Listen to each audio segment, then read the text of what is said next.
వెంకన్న చౌదరి అంటే మీకు ఏంటో తెలుసా మేడం? ఆ క్యాస్ట్ అప్పుడు తెలిసా తెలియదు అప్పుడు చదువుకునేటప్పుడు?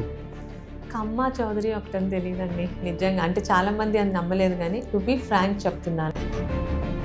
శిరీష నీ క్లాస్లో ఎవరో ఒకలంటే ఇష్టం కదా అన్నారు. నేనేం మాట్లాడలేదు. కొన్ని పేరు చెప్తా అంటే నేనేం చెప్పనన్నా, కనీసం పేపర్ మీద రాసి ఇచ్చన్నా వెళ్తావా, మాకైతే నీకు ఎవరో ఇష్టం అని అనిపిస్తుంది అని అంటే సంభవం ఆ రోజు రాసిచ్చి వెళ్ళిపోయాను అక్కడికి వచ్చి. నువ్వంటే చచ్చేంత ప్రేమ అది మాటల్లో చెప్పలేనమ్మా. ఇంట్రోవర్ట్ అయ్యి ఉంటే అంటే ఎలాగా అసలు మీ ఇద్దరికి పరిచయం ఎలా ఏర్పడింది అసలు? తను ఒక్కడే నాతో ధైర్యంగా వచ్చి మాట్లాడేవాడు.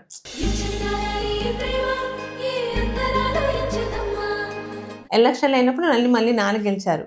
సో తను వచ్చి నాకు విష్ చేశారు, మీ నాన్నగారు గెలిచారు కదా అని. అసలు అలా మాట్లాడే వాళ్ళు కూడా ఎవరు నాతో కాలేజ్లో ఉండరు. సో ఆయన కొంచెం ఫేమస్ కాలేజీలో.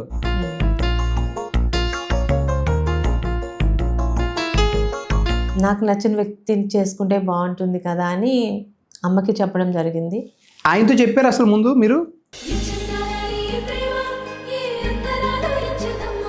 అమ్మేమో అలాగా ఇంట్లో తాతయ్య నాన్న ఒప్పుకోరు, అందులో వేరే క్యాస్ట్ అంటున్నావు కదా వదిలేసే అని అన్నారండి. మామూలుగా బయటలో ఉన్నట్టు రియాక్షన్స్, చదువు మానిపించేయడాలు, ఇంట్లో పెట్టేసేయడాలు స్మూత్గానే చెప్పారు. అనుకోకుండా ఒక ఫంక్షన్లోనే ఏదో అలా ఎక్స్ప్రెస్ చేయడం జరిగింది. నేనే చెప్పాను. ఎన్ని రోజులు తీసుకున్నారు టైము? ఒక 1 వీక్ తీసుకున్నారు. నాకు ఆ టైంలో కోపం వచ్చింది. అరే ఒక అమ్మాయి చెప్తే అంటే తర్వాత తన ప్రాక్టికాలిటీ అర్థమైంది. జరిగిన తర్వాత ఎప్పటికీ ఎన్ని ఏళ్ళు పట్టింది మేడం మీ మ్యారేజ్ అవ్వడానికి? ఒక పక్క కూతురు ఇష్టాలని వద్దనలేరు, తండ్రికి ఏదన్నా చెడ్డ పేరు వస్తుందేమో, తాతయ్యకి ఏమైనా విమర్శిస్తారేమో భయం. ఒరే ఆడపిల్ల ఇష్టపడట్లేదు, దాన్ని ఇష్టం చేసేయండి అని తాతయ్య ఫస్ట్ ఒప్పుకున్నాక దెన్ నాన్న.